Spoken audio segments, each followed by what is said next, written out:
paz do Senhor, meus amados amigos e irmãos em Cristo Jesus, que alegria estarmos novamente aqui para mais uma EBD Online da Alfa e Ômega. E no dia de hoje, na lição de número 8, nós iremos falar sobre Paulo, discipulador de vida. Sim, o texto áureo diz que Paulo, tendo escolhido a Silas, partiu e encomendado pelos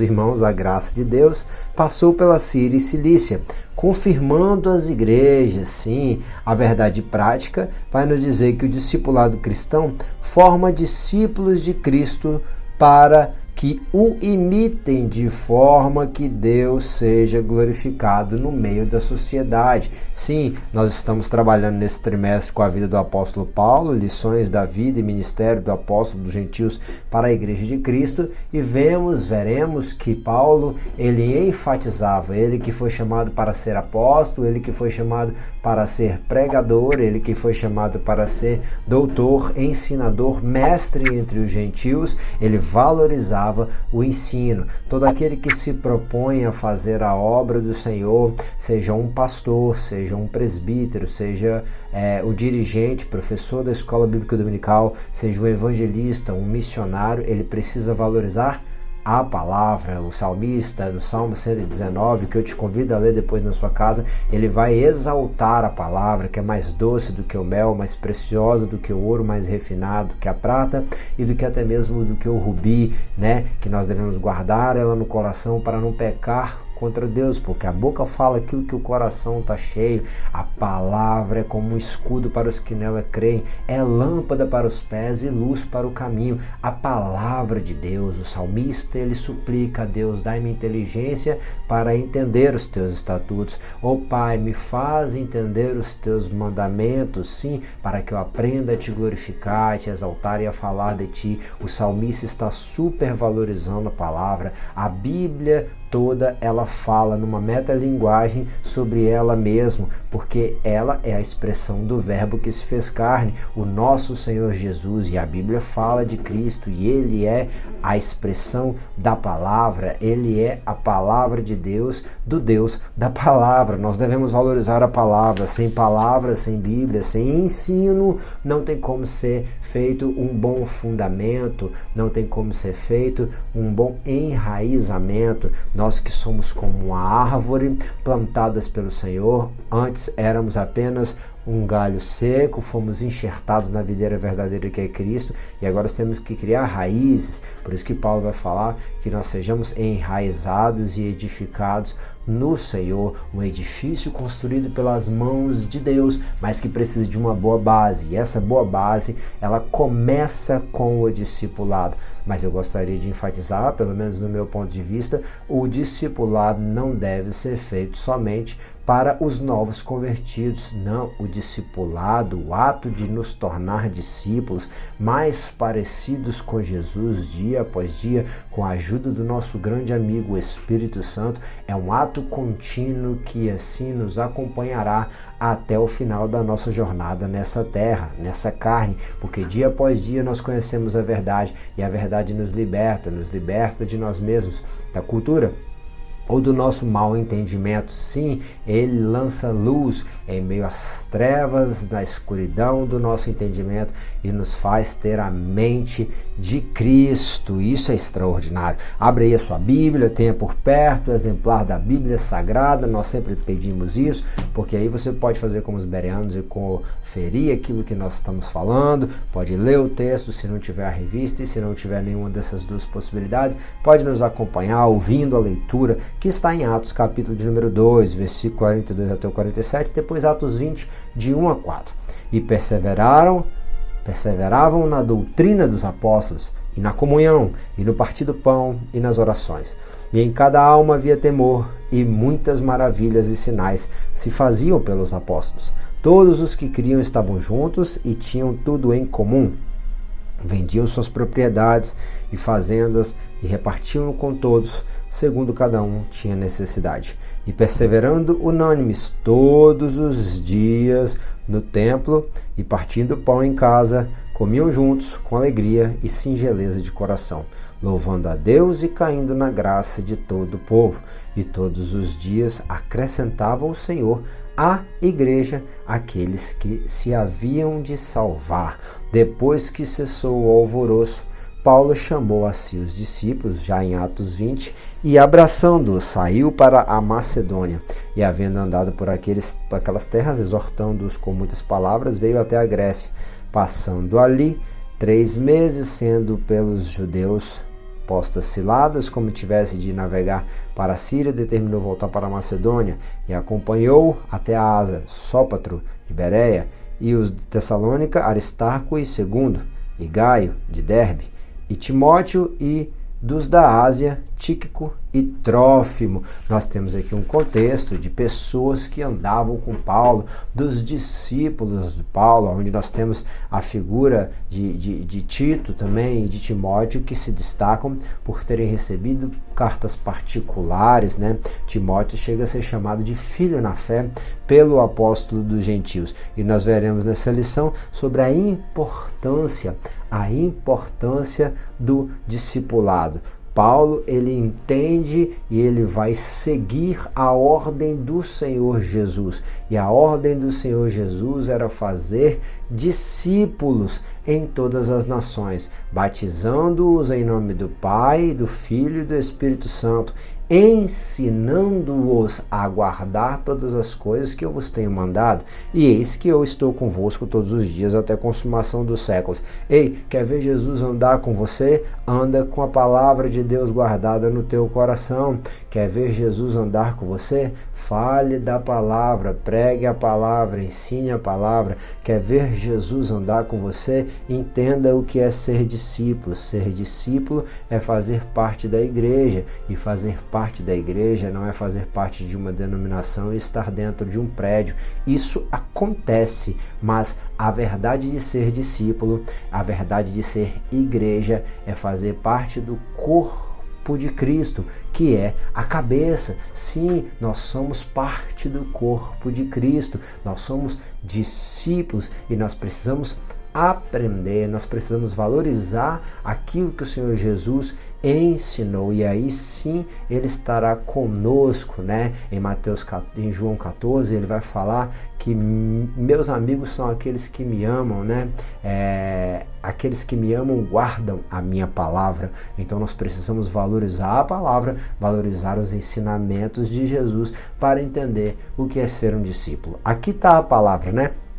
Machete ou machiteu, né, que está relacionado a ser discípulo de alguém, seguir preceitos, instruções, tornar discípulo, né? Aí tem lá na frente aprendiz, um pupilo, um aluno, apesar dessa expressão aluno não ser tão boa, porque do latim está relacionado a alumino, alguém que não tem luz, né? Mas na verdade nós estávamos em trevas e a luz de Cristo resplandeceu sobre nós. Discípulo, a etimologia é de alguém que ouvindo deixa a sua crença para trás, né? Não endureçais a voz do Senhor quando ouvires a sua voz. Agora muda, sim. Crendo, ele muda de direção, ele muda de atitude, ele muda de pensamento, ele muda de fala, ele muda de roupa, ele tem uma mudança de vida, seguindo, mas não somente seguindo de perto, querendo conhecer detalhes, para não somente conhecer com detalhes, mas também para reproduzir. É extraordinário. Tem um dia na palavra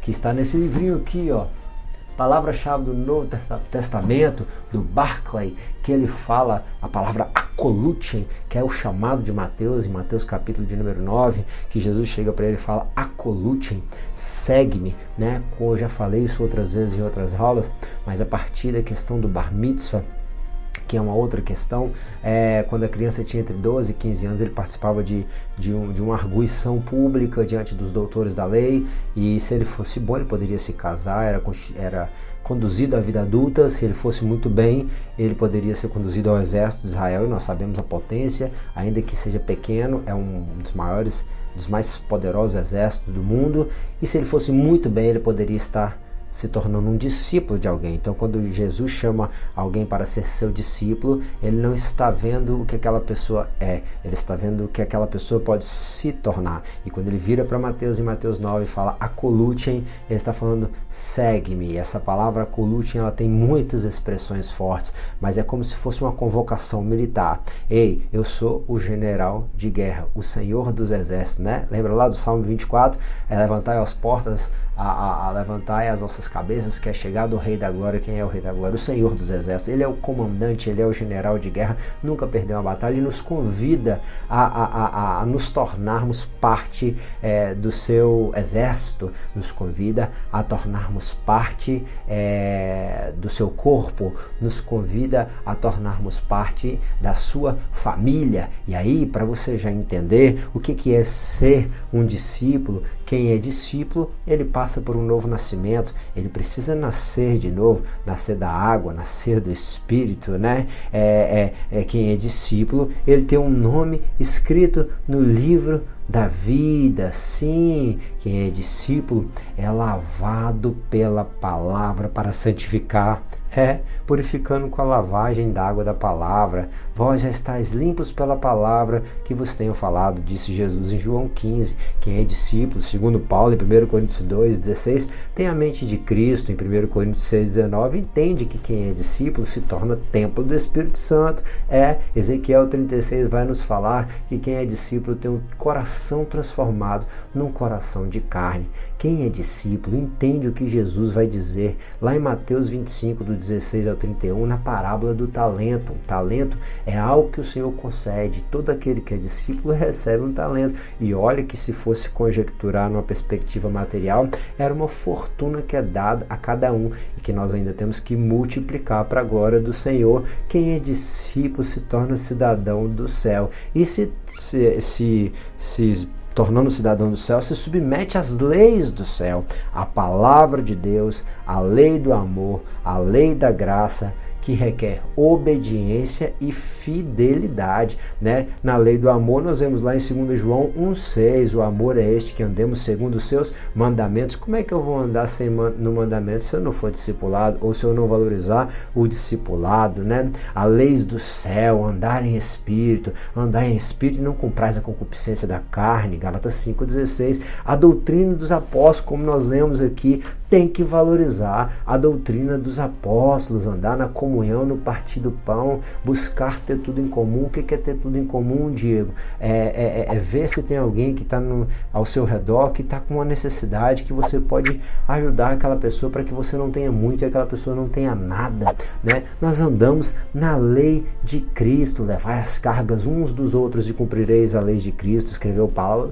aos Gálatas 6,2, né? Jesus falou, tudo que Jesus falou está ali dentro da lei de Cristo, né? O Sermão da Montanha, no capítulo 5 a 7 de Mateus. Ainda Paulo, escrevendo aos Romanos 8, versículo de 1 e 2, diz: agora nenhuma condenação para os que estão em Cristo Jesus, que não andam segundo a carne, mas segundo o Espírito. Nós andamos na lei do Espírito, nós andamos segundo a graça. Essa graça que não é somente um favor imerecido, é um favor, mas também se manifesta com poder, se manifesta de diversas formas.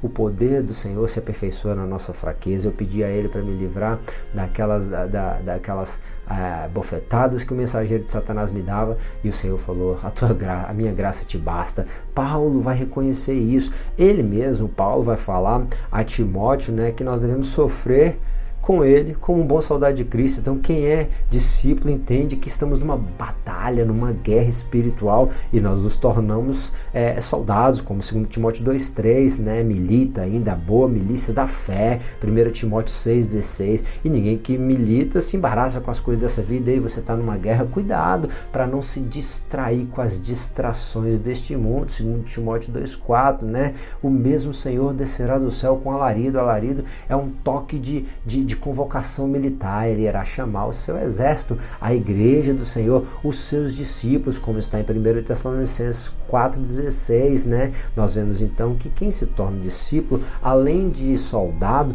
ele se torna também uma noiva, que aguarda o casamento, aguarda o arrebatamento, conforme estava lá em Mateus 25, só que tem noiva que é louca e tem noiva que é prudente. Nós devemos manter o Espírito Santo nas nossas vidas, não é somente para manifestar poder, mas é para que quando o noivo venha nos ver, nos buscar, aquela candeia iluminada, a símbolo do Espírito Santo, possa fazer com que ele reconheça o nosso rosto. Ou seja, será que nós somos ainda, que nós estamos ainda, que nós nos tornamos naquilo que ele planejou para nós?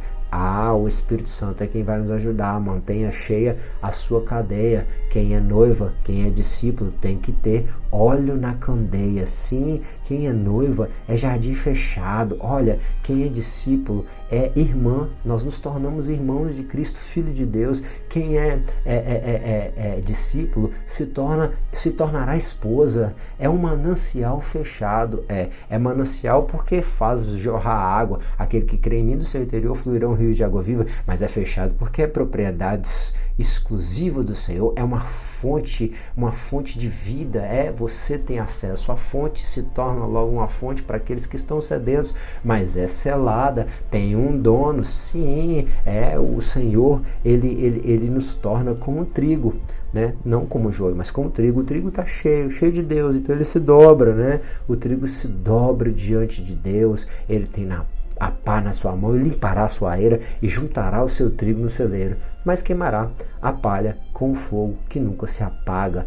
Quem é discípulo se torna membro do corpo de Cristo, como nós nos falamos, e Paulo relata isso muito bem, trazendo ali uma alegoria em 1 Coríntios capítulo número 2. Quem é discípulo percebe e busca entender o propósito que Deus estabeleceu para ele nessa terra, para cumprir um chamado, né? Tem gente que tem um chamado geral a congregar, a adorar, tem que dizimar, porque nós dizimamos para Cristo, aquele que era segundo a ordem de Melquisedeque, igual Abraão foi dizimar lá no Velho Testamento, e Hebreus está falando que Jesus é da ordem de Melquisedeque. Tem que chorar com os que choram, tem que se alegrar com os que se alegram, tem que tomar ceia, tem que ter comunhão com os irmãos, fazer parte do corpo, porque se uma parte do corpo sofre, todo o corpo sofre. Sim, nós também temos que entender que tem gente que tem chamado específico para missões, para evangelismo, para pastorear, para ensinar, para profetizar.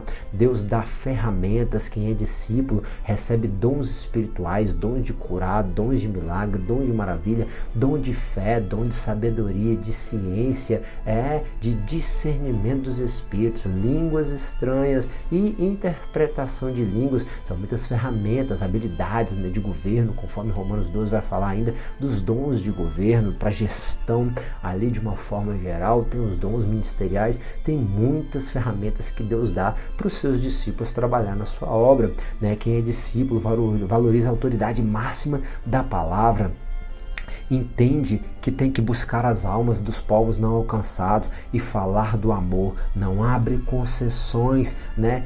E também não busca simplificar, falar só uma parte, mas conforme Paulo falou em Atos, capítulo de número 20, eu vos tenho falado toda a palavra e tudo aquilo que vos é útil para a vossa edificação. O discípulo, ele tem que buscar crescer, conhecer e prosseguir conhecendo ao Senhor, crescendo na graça e no conhecimento de Deus. Isso é só para quem é discípulo. É para todo mundo? Não. É para quem quer andar por perto, andar juntinho e conhecer com detalhes, né? 1 Tessalonicenses 1 vai dizer que sempre damos graças a Deus por vós, fazendo menção de vós em todas as orações, lembrando sem cessar da obra da vossa fé, do trabalho, do amor, da paciência, né? Esperança, porque o nosso evangelho foi pregado lá na frente, ele está falando, não somente em palavras, mas com poder, né? Esse poder que transforma.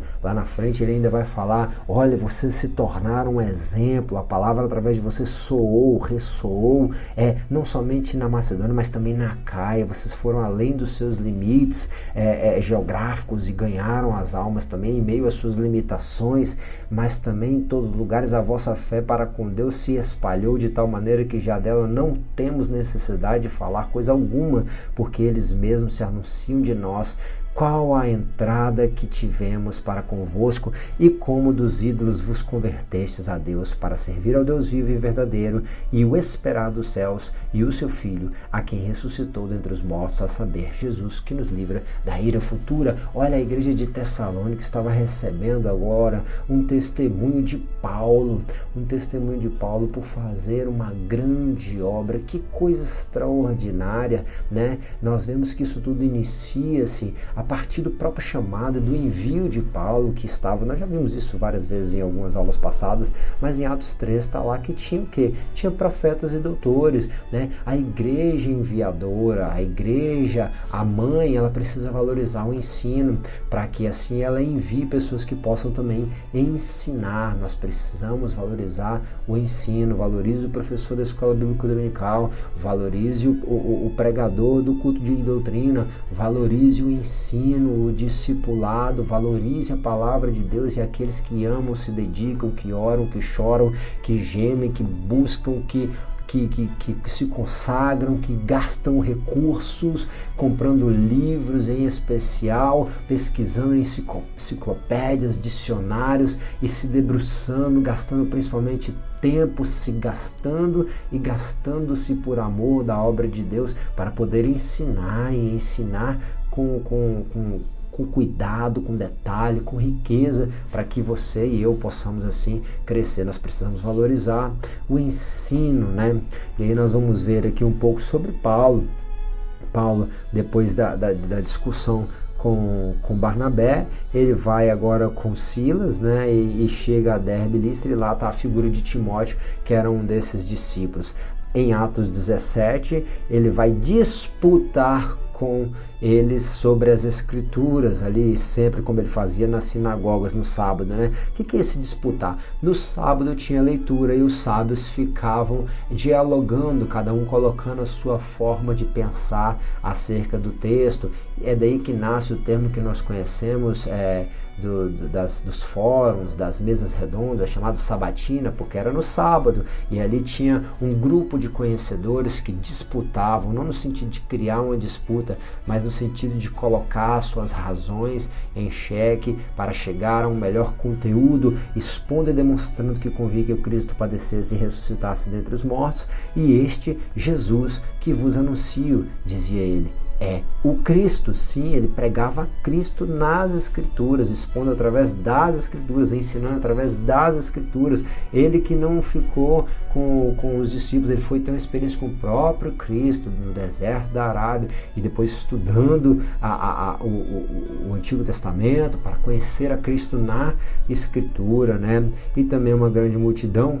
Alguns deles creram e juntaram-se com Paulo e Silas, e também uma grande multidão de gregos religiosos e não poucas mulheres dos principais. E lá na frente, vendo a retaliação sobre isso, estes aí que têm alvoroçado o mundo todo, chegaram aqui também. Aí eu te pergunto, será que você tem alvoroçado alguma coisa? Tem gente que é alvoroçado, né? Tem gente que cria problema em todo lugar. Tem gente que cria problema onde chega, que é alvoroçado, espalhafatoso, fala alto, chama atenção para si. Não é isso que eu estou falando. A questão é, será que você tem chamado a atenção para Cristo? Será que é onde você chega, o seu testemunho, ele incomoda as trevas? Será que é onde você chega, o que você fala vai na contramão do mundo? Será que onde você chega, você pode assim iluminar aqueles que estão em trevas, de modo que eles fiquem com vergonha de ter a sua sujeira exposta, como diz João, capítulo de número 3? Bem, será que onde você chega, você consegue viver o que Jesus falou? Eu vim trazer a guerra. e não a paz. Tem gente que não entende isso. Jesus, ele é o príncipe da paz, ele nos dá a paz e ele trouxe paz para aquele que buscava paz em Deus. Mas todo aquele que tem a paz em si, que quer viver com Cristo, ele renuncia ao mundo, toma a cruz e segue Jesus. E algumas pessoas, elas se incomodam com isso. Então, quando Jesus fala que ele veio trazer a guerra, não é que nós vamos criar a guerra, é que as pessoas irão criar a guerra conosco pelas nossas escolhas. Então, no final das contas, nós temos que nos manter em paz. Mas esses ali, Paulo e Silas, estavam alvoroçando o mundo inteiro. O que é isso? O mundo, o reino das trevas, estava sendo desestabilizado, alvoroçado pelo ensino e a pregação de Paulo e de Silas. E será que nós temos feito algo de modo a chamar a atenção das pessoas para Cristo, a incomodar o reino das trevas pela pregação e pelo nosso testemunho? Fica uma pergunta aqui que a gente deve sempre buscar fazer. Ainda em Atos 2, nós vamos ver que isso só acontecia na vida de Paulo, e Pedro vai falar disso após o derramamento do Espírito Santo. Só acontece porque o amigo Espírito Santo está trabalhando em nós, através de nós e conosco, para a glória do nome de Jesus, né? Mas Pedro ali, ele também valorizando o ensino, ele vai fazer uma mensagem puxando vários contextos textuais do Antigo Testamento, explicando que em Cristo, aqueles que os sacerdotes mataram, mas que Deus ressuscitou, é que se cumpria todas as coisas, conforme está escrito lá embaixo. A esse Jesus, que todos nós somos testemunho, de sorte que, exaltado pela destra de Deus, o tendo recebido o Pai, a promessa do Espírito Santo, derramou isto que vós agora vedes e ouvis. Então, até para valorizar em tempos de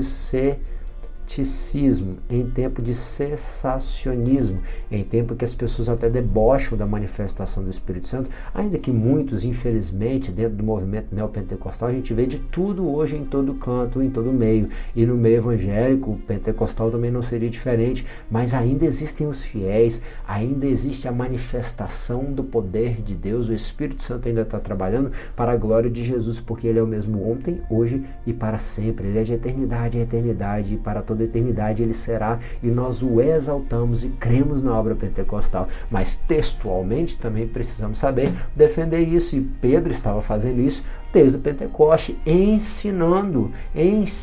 discipulando aqueles que ali agora estavam tendo uma experiência extraordinária com o Espírito Santo. Veja bem quantas pessoas, eu tive uma oportunidade uma vez de ir para a Argentina, já cerca de 200 e poucos quilômetros, em uma outra província da Argentina, na cidade de Eldorado. Nós iríamos dar um ensino bíblico, né? Estávamos fazendo isso em Ciudad del Este, e também no Paraguai, e também Puerto Iguaçu, Argentina, e Eldorado, que seria 250 quilômetros para dentro da Argentina, depois da fronteira com Foz do Iguaçu, no Brasil. E ali nós fomos ministrar um estudo na segunda-feira, a igreja lotada, o pastor fazendo questão que os irmãos estivessem ali, acreditando ele que teríamos algo da parte do Senhor. E o almoço chegou antes do estudo, pediu alguma coisa para comer, pediu ajuda para o filho, e nós que tínhamos pouca coisa para oferecer ali, a igreja é muito humilde, e estávamos arcando com os recursos da nossa ida até lá para ajudar os irmãos com a palavra. Oramos por aquela moça, ela estava com um filho enfermo, e ela falou que talvez se desse ela voltaria no culto, e ela voltou ao culto depois à noite, o culto de ensino, porque ali o filho dela havia sido curado, e ela queria contar isso para os irmãos enquanto ela voltava para casa com o filho dela foi curado, e ela ouviu a palavra no culto de ensino, e ela aceitou a Jesus, né? Em outra feita no Paraguai, durante um culto de ensino também no Chaco, Paraguai, nós vimos a manifestação maligna após uma irmã, Deus fazendo com que ela conhecesse a verdade, conhecereis a verdade vos libertará, ela assim quebrasse uma cadeia em sua mente para tomar uma escolha de voltar para Cristo, e o diabo manifestou-se, começou ali numa grande guerra espiritual, uma obra de macumbaria foi saltando pelo seu pescoço, algo extraordinário, num culto de ensino, num culto de discipulado. Veja bem que Deus, ele se manifesta de formas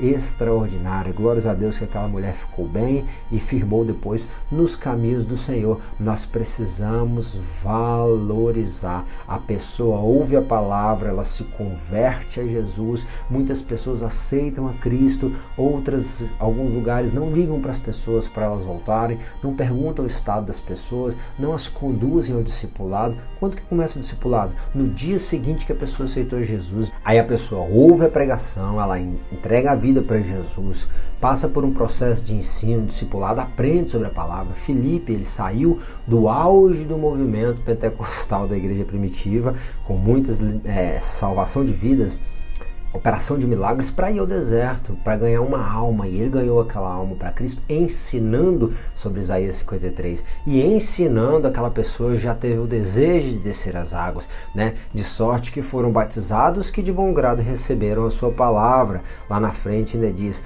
todos perseveravam na doutrina dos apóstolos, na comunhão, no partir do pão, nas orações, e em toda a alma havia temor. Veja bem que discípulo é aquele que anda com temor. Veja bem que discípulo é aquele que entende que tem que ter uma vida de oração. Sim, muitas maravilhas e sinais se faziam pelos apóstolos, e todos os que criam estavam juntos. Discípulo é aquele que tem comunhão com os irmãos e tinham tudo em comum. Isso é extraordinário, esse contexto, né? Então há uma necessidade de nós valorizarmos o discipulado. Eu tenho aqui uma pequena obra, e essa obra ela vai falar muito sobre o discípulo, né? E ele vai falar que muitas das vezes nós não vemos fruto da solidificação do evangelismo, da obra missionária, que muitos são as perdas depois que as pessoas aceitam Jesus, elas não se firmam em Cristo. Por quê? Porque não há um trabalho de discipulado sequencial para que aquelas pessoas agora elas venham se enraizar, não é somente aceitar Jesus. Os discípulos valorizavam tanto a questão do discipulado, da palavra, que em Atos 6, vendo o crescimento da igreja, estabeleceram então a função do diaconato, levantaram um homem cheio de sabedoria, cheio do Espírito Santo, de bom testemunho, para poder fazer alguns serviços relacionados à logística, ao trato, no caso ali com as viúvas dos gregos que se sentiam desamparadas, para que eles pudessem se dedicar à oração e à palavra, ao ministério da palavra, né? Nós temos que nos dedicar ao ministério da palavra, nós precisamos nos dedicar ao ensino e à pregação da palavra. E Paulo trabalhava com essa perspectiva da pregação, né? E ali nós vemos também, no contexto de Atos 6, que da mesma forma como disputavam com Paulo, estavam disputando com Estevão. Essa palavra disputar, né? Que tem um contexto muito forte. Eu vejo Paulo escrevendo ainda aos Colossenses, no capítulo de número 1 e também no capítulo de número 2, né, 3, ele nos convida a pensar nas coisas que são do alto. Jesus nos ajuda, lembrando-nos ali no contexto de Mateus 5, eu digo nos ajuda porque é uma ajuda, somente na ajuda do Senhor que nós conseguimos vencer a ansiedade. E ele fala que para vencermos a ansiedade nós devemos buscar primeiramente o reino de Deus e a sua justiça, né? Então Paulo está falando que nós devemos buscar as coisas que são de cima e conhecer as coisas que são de cima. Por esta razão, nós também, desde o dia em que ouvimos, não cessamos de orar por vós e a Ele e pedir que sejais cheios do conhecimento da sua vontade, em toda sabedoria e inteligência espiritual, para que possais andar dignamente diante do Senhor. Paulo está orando e pedindo a Deus para que eles possam conhecer ainda mais, ser cheios do conhecimento, cheios da inteligência espiritual, cheios do conhecimento da vontade de Deus para a vida deles, para que eles possam andar dignamente. Olha, veja bem que existe uma dignidade espiritual e para nós andarmos nela, nós deveremos buscar sair da superficialidade. Isso é muito sério, né? Muito sério, seríssimo inclusive, né? Possais andar dignamente no Senhor, agradando-lhe em tudo. Não tem como agradar a Deus se você não conhecer a palavra de Deus. Não tem como agradar a Deus se você não buscar andar. Vede como andai, não como necios, não como tolos, né? Mas como filhos de Deus, né? Andai em justiça, andai com fé, andai em amor, andai em humildade. Tem uma forma certa de andar, de se portar para agradar a Deus, e para isso você precisa conhecer a vontade do Senhor, frutificando em toda boa obra. Jesus falou que, assim como João Batista, que o machado estava posto à raiz, e a árvore que não desse fruto, ela seria cortada, e que também a árvore, ela é conhecida pelo fruto que ela dá. Não basta dar fruto, tem que dar fruto bom, né? Tem que dar fruto para alimentar, né? Para nutrir. Isso é muito importante. Segundo a força da sua glória, em toda paciência, longanimidade, crescendo no conhecimento de Deus, fortalecido em todo o poder. Crescer no conhecimento de Deus, ser fortalecido no poder, segundo a força da sua glória, em toda paciência, longanimidade e alegria, gozo. Né? Ainda em Colossenses 1, ele volta lá no 27, aos quais Deus quis fazer conhecer quais são as riquezas da glória deste mistério entre os gentios, que é Cristo em vós, a esperança da glória, a quem anunciamos e admoestamos a todo homem, ensinando a todo homem em toda sabedoria, para que apresentemos todo homem perfeito em Cristo Jesus. Veja bem que Paulo está falando de um mistério revelado, que é a igreja, Cristo em nós, né? E ele quer que nós venhamos a entender que esse Cristo em nós, aquele Cristo que morreu na cruz e que agora ressuscitado, ele vive em nós, ele é a esperança de que nós também alcancemos a glória com Deus. Sim, é esse que ele está anunciando e admoestamos para que nós venhamos a conhecer, ensinando. É necessário ensinar as pessoas a conhecer pela sabedoria que vem do alto, para que o homem seja apresentado perfeito em Cristo Jesus. E para isso também ele faz o quê? Ele está trabalhando, meu amigo, ele está gastando, está combatendo como um soldado. É o trabalho de Paulo, para ensinar, para pregar, para levar à frente, de modo que o homem seja edificado e conheça a largura, a altura, a profundidade do amor de Cristo, né? Isso é o esforço de Paulo, né? Segundo a sua eficácia, operando na eficácia de Deus, que opera em mim poderosamente. Paulo está lutando para que as pessoas conheçam. E lá em Filipenses, ainda no final, capítulo de número 4, ele vai falar: quanto ao mais, irmãos, tudo aquilo que é verdadeiro. Ele está valorizando a verdade. Jesus falou: eu sou a verdade, eu sou o caminho, eu sou a vida. Tudo que é honesto. Olha, nós precisamos entender que o discípulo, ele é honesto. Tudo que é justo, nós somos justificados por Cristo, e agora não devemos andar em dikaiossim, andar em conformidade com a verdade. A palavra justa é dikaiossim, andar em conformidade com a verdade na sua etimologia. Tudo aquilo que é puro, está falando de santidade, o discípulo anda em santidade. Tudo aquilo que é amável, eu recebo o amor de Deus, eu preciso amar ao meu próximo, né? E viver de uma forma agradável, amável. Tudo aquilo que é de boa fama, eu tenho que ter testemunho. Tudo aquilo que manifesta alguma virtude, eu preciso buscar me despender dos meus vícios e agora andar em virtude, né? Andar não nas obras da carne, mas andar no Espírito. Nós já falamos sobre isso. E se há algum louvor nisso, pensai. Isso vai render glórias para Deus? É nisso que eu tenho que focar. Discípulo que é discípulo busca tentar entender a vontade do Senhor para em tudo, em todo lugar, em todo momento, em todo detalhe, viver para agradar a Deus. E é só a palavra que vai nos ensinar o que também aprendeste. Então, valorizou o ensinamento, você aprendeu e recebeu. Isso é pelo ouvir. A fé vem pelo ouvir e ouvir a palavra de Deus, mas não somente ouvir e vistes em mim, né? Viu testemunho, não somente viu o que Paulo fez, mas viu quem Paulo era, ouviu o que Paulo falou, aprendeu do que Paulo ensinou, recebeu do que Deus deu através de Paulo, né? Isso vocês agora vão praticar, vão fazer, e o Deus de paz será convosco. Para Deus, o Deus de paz será conosco. Nós temos que aprender, receber de Deus, ouvir, ver e fazer, né? Nós temos que praticar. O Deus de paz será convosco. Isaías 26, o mesmo Deus de paz conservará em paz aqueles cuja mente estão firme nele. Precisamos valorizar a palavra, conservar em paz a mente firme nele, é só por intermédio da palavra do Senhor, né? Isso é extraordinário. Só que ainda há um contexto aqui que nós vamos visualizar, que a igreja, depois de um certo tempo, o escritor aos Hebreus vai falar que este povo, ele já deveria ter avançado, chegado a uma maturidade, Porque devendo ir já ser mestres pelo tempo, ainda necessitais de que vos torne a ensinar quais sejam os primeiros rudimentos da palavra de Deus. E vos haveis feito tais que necessitais de leite, e não de sólido alimento. Porque qualquer que ainda se alimenta de leite não está experimentado na palavra da justiça, porque é menino. Mas o mantimento é sólido. É para o perfeito, o mantimento sólido, os quais, em razão do costume, têm os sentidos exercitados para discernir tanto o bem como o mal. O hábito, os sentidos exercitados pelo costume, né? Vai saber como proceder, saber lidar com alimento sólido, mas primeiro recebe leitinho, mas tem que evoluir, tem que se aprofundar no conhecimento da palavra de Deus. Nós não podemos aceitar viver numa imaturidade espiritual, viver de falsas promessas, viver de falsas expectativas, né? Que nós muitas das vezes vemos no sistema religioso que tentam nos colocar.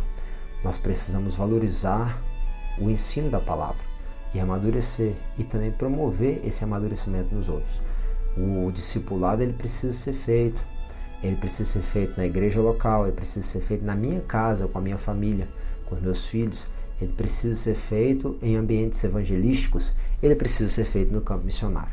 Trabalhar com o discipulado entre povos de culturas diferentes, né, na missão transcultural, requer certos detalhes, você precisa entender a cultura das pessoas, mas principalmente conduzir elas à cultura do reino dos céus, buscando fazer com que elas entendam que, se tornando discípulos, elas se tornam cidadãos dos céus, né? Embaixadores de Cristo na terra, e que tem que viver de acordo com os costumes do céu, ainda que elas não abandonem tudo aquilo que faz parte da vida delas, porque tem coisas que são saudáveis, tem coisas que não são pecaminosas, mas elas precisam renunciar a si mesmo, tomar a cruz e seguir a Cristo. E isso a gente só aprende no discipulado, o valor disso, o prêmio que há em poder renunciar a si, obedecer a Cristo.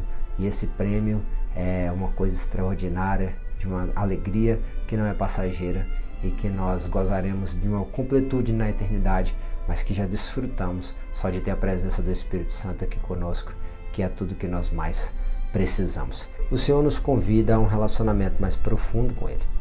Existia uma multidão que estava ali comendo do pão e do peixe, cerca de 5.000, 3.000 talvez. Tinham outros 70 que foram até enviados. Tinham 12 que ficaram. Para onde iremos nós? Só o Senhor tem palavra de vida eterna. Esses mesmos fizeram uma grande obra para Deus depois.